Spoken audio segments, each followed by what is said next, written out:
All right, so today we're going to talk about how not to do a shopping cart. Now, the shopping cart on your store is the second most important page, as it's the page closest to the money besides the checkout, right? The checkout is the absolute most important page on your store because it actually collects the money.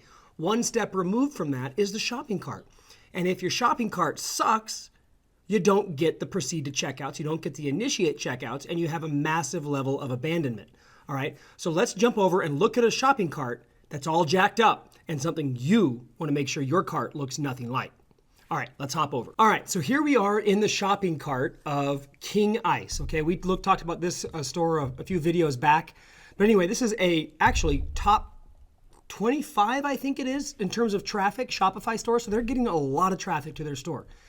And their cart is all kinds of jacked up. All right, now, I'm not saying this to be mean to them. King Ice is obviously a good brand. They're doing something right, but they're certainly not optimizing their store the way it should be. They haven't done a lot of user testing. They haven't actually done anything with this cart except make it harder for the customer to purchase. So what I'm going to show you right now, I'm going to go through and I'm going to pick this cart apart, telling you all the things that need to be improved, changed, or whatever. And where that information is coming from is not me. I'm not making it up. It's coming from my team. Okay. We have over 40 different full-time revenue optimization experts who do nothing but e-commerce optimization all day, every day, 365 days a year. All we do is optimize. All we do is run split tests, look at the data, and we're running 30 to 40 major tests a week. All right, so we have a massive amount of data. In fact, over $400 million worth of test data supporting what I'm about to tell you. All right, so let's look at this cart and let me tell you all kinds of stuff that's going on. And when I point out something that's not right or different or whatever, think about it in your store. Go look at your cart. Is your cart making these same mistakes? Because I'm telling you, the abandonment rate of your cart does not have to be as high as it is, okay? You can drop that abandonment rate significantly so you get a much higher reached checkout and a much higher initiate checkout simply by dialing in your cart, all right? So here we go. First things first. There's a timer up in the left-hand side, all right, saying your cart is reserved for so many minutes. Okay, this is designed to be a scarcity tactic in order to get people to move forward into the process, all right? Now, if you do have high inventory fluctuation or inventory sells out really quick and you're selling a lot of volume on a particular item, you can do this. But you should tell the user why. Don't just say your cart's reserved for this many minutes and without telling them why, explain to them. And really, that's about the only reason. Now, we used to use this scarcity a lot. We tested all kinds of different types of scarcity in the cart and things like that. The only time we use it now is if there is a inventory issue with that product or with specific products, okay? If the product sells so quick and we're making thousands of sales a day and having it sit in a cart may cause the cart to show or may cause the product to show sold out when there's actually products in the cart, then we will put a timer on it, okay? That helps offset that. Otherwise, we don't use it, okay? The next thing, social icons, Twitter, Facebook, Instagram, YouTube, and whatever this sucker is, Snapchat, right? Let's think about this. You just paid, more than likely through advertising on a Facebook or a social platform, to drive this person to your site to buy something, all right? And then you want to give them a way to easily go back to the social media site and abandon the purchase? No. You definitely do not want to give them an opportunity to go to social signal or go to social sites off the cart, not without actually manually typing it in. Don't make it easy for them to abandon, okay? Plus, there's another concept here called cognitive load, okay? And that is the amount of stuff the brain has to process in order for it to get through the page and actually take the action you want them to take, all right? If you look at this, there's a lot of stuff going on this page, okay? So not only should the social signals be gone, but also all that top-level navigation should not show up, okay? In the cart, you should have no other links out of the cart except for the proceed to checkout button or the continue shopping button. Those should be the only links in this thing besides clicking the logo, which takes them back to the home page, okay?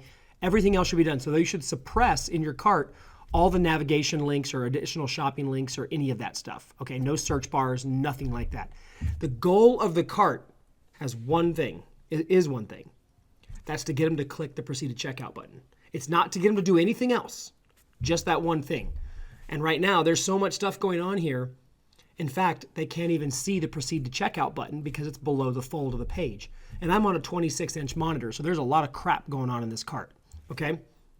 So the next thing, it says bag, all right? What the heck is a bag? If you look at the other video I did for King Ice, it's very confusing. They say bag here, but up in the top left, it says cart. Right here in the breadcrumb navigation, it says your shopping cart, but now I have a bag. Okay, this should say shopping cart or cart at the very least, okay, not bag, okay? Also, there should be actually 2 add to cart buttons, one above the cart and one below the cart, all right? There's only one in this page, so they're missing that as well. Going down, let's look at their quantity. Let's see if that updates. Okay, so this is good. The cart does update automatically with quantity, so that's very important. And the subtotal offer updates. Come over here to the bottom, special instructions for seller. Okay, this is a stock Shopify thing, all right? Now, does this get used? Yes, all right? From our test results and test data, it's an outlier. It's literally like a tiny, tiny, tiny percentage or fraction of a percentage of people that actually use the special instructions for seller, okay? And a lot of times it's something like ship to this name or whatever else, which should be done in the shipping notification or shipping information field anyway. It's not needed. If you're doing some kind of print on demand or customizable product, typically you're handling that customizable input on the product page.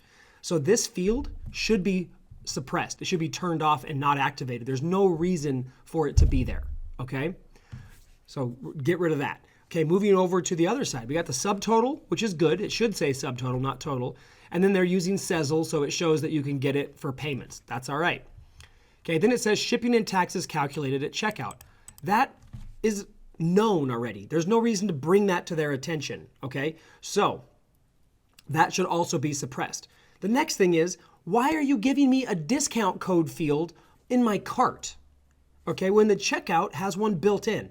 And that's when you apply the discount code, before your credit card information and before you check out, not in the cart, okay? So again, one more thing that's confusing. And then it says you have a discount code field here where you can enter your discount code and click the button to apply it. And then right underneath it is another button that says update bag.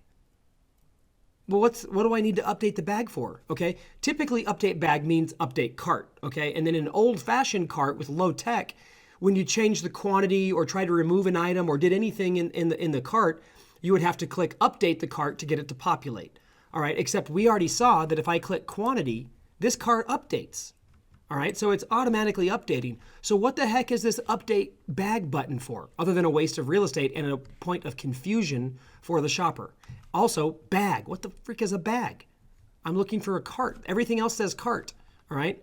And then as we scroll down, by clicking the checkout, you agree to the terms of service and the return policy. We're in the cart. Guys, this is not a checkout. When they click this button, they're not checking out. What's happening is they are proceeding to checkout. They're in the cart and they're going to the checkout, not checking out. So this is a false positive here, and you're actually clicking this checkout button, which is not an actual checkout button, or by legal standards, that clicking that button is not an agreement to a terms of service or a return policy because there is no name, email, or identifiable information attached to it. So that's fake, okay, and causing more confusion. Why are they doing this, okay? Why? Because they don't know what they're doing when it comes to this, okay? This should say proceed to checkout and have an arrow pointing to the right, okay? Because our brains are trained to do that, all right? And that should be a vibrant color like blue. This should not even be here. This should not even be here. And then below it, the payment icons, that's okay. You can have payment icons here.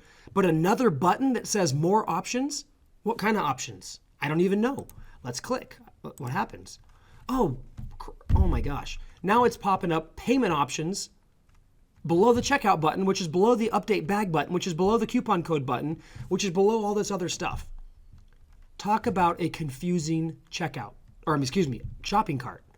Very confusing. This is not optimized, guys. Now, this is probably one of the worst examples I've seen in a very, very long time. So chances are your cart probably doesn't look this bad, but chances are you're probably missing a lot of the things that I talked about here or doing some of these things that you shouldn't be doing, right? Okay, let's talk about this more options thing. Now we just look at this. The cognitive load here to figure out what is going on is massive. And the hierarchy of focus is all messed up, which means hierarchy of focus is what should the customer focus on at any one point. Okay, there's one main focal area, one main hierarchy of focus on every page. That would be the button. Which button? There's 1, 2, 3, 4, 5, 6 buttons. Not counting the apply button, that makes 7. 7 buttons to choose from. Which one's the right one? Also, they're using third-party payment options here like PayPal and Amazon Pay. Obviously, Sezzle's there, but Sezzle should be added at the end anyway. Same thing with PayPal and Amazon Pay. You should not have any payment information or payment options in the cart. They need to go to the checkout, okay? The actual checkout, not this button that's not the checkout.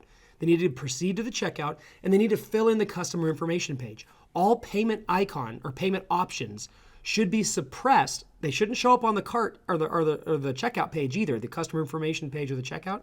They should be suppressed there as well and only show up when they get to the payment information page, which happens after they choose their shipping information.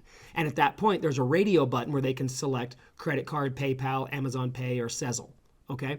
That's the way to do this. This is a terrible execution of a shopping cart. And I guarantee you, if King Ice gave us like an hour with their shopping cart, we could make a massive improvement in their conversions and their revenue simply by fixing the cart. Not to mention all the other stuff going on their site. This we could fix in a heartbeat like that. So guys, take a look at this. Everything I've seen, watch this video again, look at your cart and make sure you're not making these same mistakes. And if you want to know how to optimize the rest of your store, watch these 2 videos right here, okay? And then also click the links below to subscribe, and then also click the notification icon, which is that little bell, to make sure that you get notified when we release a new video. All right, guys, I'll see you in the next video.